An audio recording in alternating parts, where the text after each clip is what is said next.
Assalamualaikum warahmatullahi wabarakatuh.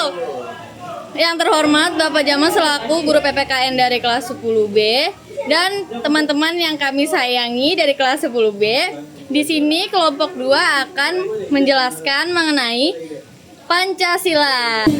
Perkenalkan, saya Tiara Jaraca Indonesia dari absen 34. Perkenalkan, saya Claudia Natasha absen 9. Perkenalkan, saya Vanessa dari absen 36. Perkenalkan, nama saya Ratu Bagus dari absen 28. Saya Bentala Prabagawata dari absen 7. Saya Satralati Pamukas dari absen 32. Langsung saja kita simak videonya. Pertama yaitu awal mula gagasan merdeka, yang dimana saat itu kita mulai dari masa kelam saat Perang Dunia Kedua, di saat Jepang yang menjajah Indonesia karena sedang butuh dukungan dari rakyat kita. Jadi, supaya rakyat Indonesia tidak marah, mereka menjanjikan kemerdekaan kepada kita. Lalu, pada 1 Maret 1945, Jepang mengumumkan rencana untuk membuat lembaga yang tugasnya menyiapkan kemerdekaan Indonesia, yaitu Dokuritsu Zunbi Kyosakai alias BPUPK, yang resmi dibentuk pada 29 April 1945 bertepatan bersama ulang tahun Kaisar Hirohito dengan izin dari Panglima Jepang di Jawa, Letjen Kumakichi Harada. Dan mereka juga memiliki 2 sidang yang sudah dilaksanakan, yaitu sidang pertama 29 Mei sampai 1 Juni 1945 yang membahas dasar negara Indonesia Merdeka.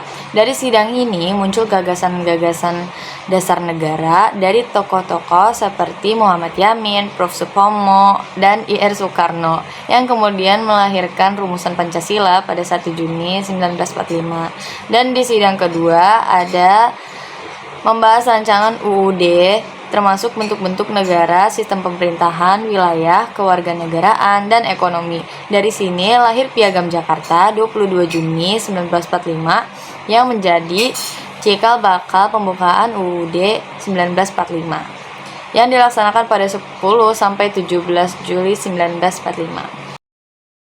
Gagasan tokoh-tokoh tentang dasar negara. Yang pertama, Muhaymin, yaitu pidato. Yang pertama, peri kebangsaan, peri kemanusiaan, peri ketuhanan, peri kerakyatan, dan kesejahteraan rakyat. Lalu versi tertulisnya beda dikit, yaitu ketuhanan yang Maha Esa, kebangsaan persatuan Indonesia, kemanusiaan yang adil dan beradab, kerakyatan yang dipimpin oleh hikmat kebijaksanaan, dan yang terakhir keadilan sosial bagi seluruh rakyat Indonesia. Yang kedua, Suepomo, yaitu persatuan, kekeluargaan, keseimbangan lahir dan batin, musyawarah, keadilan rakyat. Yang ketiga, Soekarno, 1 Juni 1945, yaitu kebangsaan Indonesia, internasionalisme atau kemanusiaan, yang mufakat dan demokrasi, kesejahteraan sosial, dan yang terakhir ketuhanan yang Maha Esa. Awal mulanya sidang BPUPK. Sidang BPUPK itu dibagi menjadi 2 sidang. Sidang pertama 29 Mei sampai 1 Juni 1945 fokus membahas dasar negara. Sidang kedua dari tanggal 10 sampai 17 Juli ngebahas rancangan UUD. Banyak tokoh-tokoh yang menyampaikan pidato dan ide-ide mereka sebagai untuk dasar negara. Beberapa tokoh yang pernah menyampaikan ide-idenya. Tanggal 29 Mei itu ada Margono, Simito, sama Suharjo. Tanggal 30 Mei itu ada Muhammad Hatta, Agus Salim, dan Soekiman. Tanggal 31 Mei itu ada Supomo, Muhammad Yamin, Lim Kuan Yew, dan Soekarno. Tanggal 1 Juni itu ada Otto Iskandar Nita dan Soekarno. Mereka bahas 3 hal utama. Indonesia menjadi negara kesatuan, federal atau kerajaan. Yang kedua itu hubungan antar agama dan negara. Yang ketiga, bentuk pemerintahannya mau republik atau monarki. Panitia 9 dan Mukadimah Dasar Negara. Panitia 8 berhasil membuat 9 pokok pikiran diusulkan para anggota BPUPKI, yaitu usulan yang meminta Indonesia merdeka selekas-lekasnya, usulan yang meminta mengenai dasar negara, usulan yang meminta mengenai soal unifikasi atau federasi, usulan yang meminta membentuk negara dan kepala negara, usulan yang meminta mengenai warga negara, usulan yang meminta mengenai daerah, usulan yang meminta mengenai agama dan negara, usulan yang meminta mengenai pemberdayaan, usulan yang meminta mengenai keuangan. Panitia 9 dan Mukadimah Dasar Negara. Panitia 8 berhasil membuat 9 pokok pikiran diusulkan para anggota BPUKI, yaitu usulan yang meminta Indonesia merdeka selekas-lekasnya, usulan yang meminta mengenai dasar negara, usulan yang meminta mengenai soal unifikasi atau federasi, usulan yang meminta membentuk negara dan kepala negara, usulan yang meminta mengenai warga negara, usulan yang meminta mengenai daerah, usulan yang meminta mengenai agama dan negara, usulan yang meminta mengenai pemberdayaan, usulan yang meminta mengenai keuangan. Sementara itu, Panitia 9 mengadakan rapat pada 22 Juni 1945 tentang dasar negara dan berlangsung alot karena terkait relasi agama dan negara.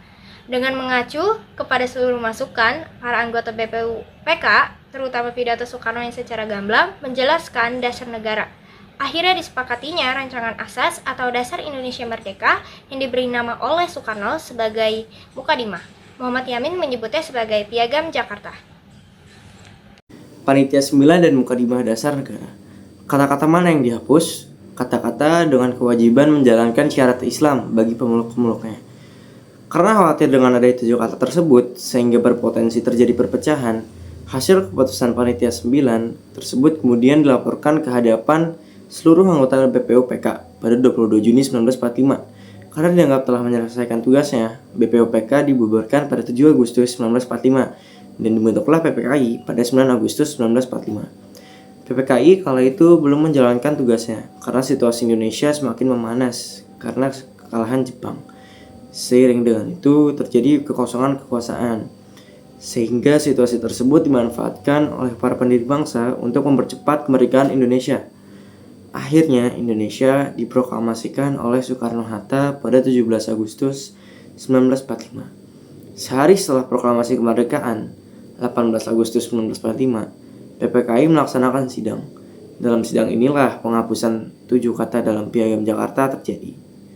Muhammad Hatta adalah salah satu tokoh penting di balik ide penghapusan 7 kata tersebut. Saya akan memberitahu penerapan Pancasila di kehidupan sehari-hari. Sila pertama itu berbunyi ketuhanan yang Maha Esa. Contohnya rajin ibadah sesuai agama masing-masing dan hargai keyakinan orang lain. Jangan maksa orang ikut agama kita. Yang kedua, kemanusiaan yang adil dan beradab. Contohnya bantu teman yang kesulitan, hormati hak orang lain, dan jaga sopan santun dan etika. Yang ketiga, persatuan Indonesia, contohnya cinta tanah air dan budaya lokal, tidak rasis atau diskriminatif, dan jaga kerukunan antar suku dan agama. Yang keempat, kerakyatan yang dipimpin oleh hikmat kebijaksanaan dalam permusyawaratan perwakilan. Contohnya, bermusyawarah jika ada masalah, dan hargai pendapat orang lain, terima keputusan bersama. Yang kelima, keadilan sosial bagi seluruh rakyat Indonesia. Contohnya, bersikap adil ke siapapun, tolong-menolong, dan tidak pilih-pilih dalam berteman. Terima kasih.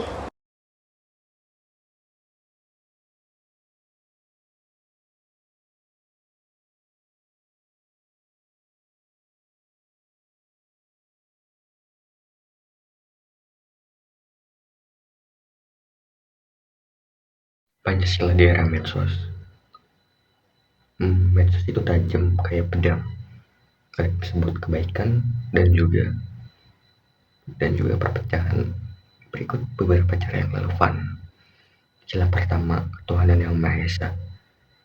Tidak menyebarkan konten yang bertentangan tentang keyakinan agama. Yang kedua,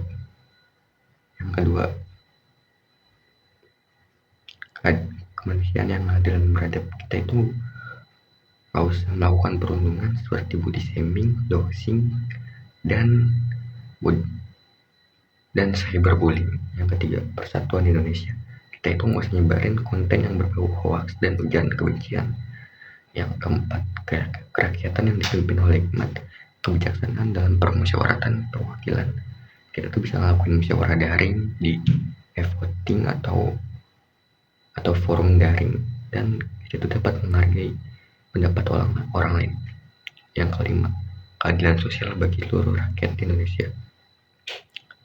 Kita itu bisa mendukung mendukung kesetaraan akses teknologi tanpa mengejek orang yang gak. Gotong royong sudah menjadi ciri khas kita sejak dahulu. Arti harfiahnya, gotong itu angkat dan royong itu bersama-sama. Berarti arti keseluruhannya angkat sama-sama agak ringan. Menurut Kunchara Ningrat, ada 4 jenis gotong royong. Yang pertama di bidang pertanian, di rumah tangga, saat pesta atau upacara, saat bencana musibah dan kematian. Yang penting gotong royong harus dilandasi keikhlasan, toleransi, kebersamaan, dan rasa saling percaya. Kesimpulan yang dapat kita ambil dari materi Pancasila di kurikulum Merdeka kelas 10 yaitu bertujuan untuk menciptakan pemahaman yang komprehensif tentang Pancasila sebagai fondasi negara dan identitas bangsa. Dengan memahami sejarah, nilai-nilai, dan penerapannya dalam kehidupan bermasyarakat, siswa diharapkan dapat menjadi individu yang memiliki kesadaran nasionalisme, menjunjung tinggi persatuan dan kesatuan, serta mampu berkontribusi positif dalam kerangka keberagaman Indonesia.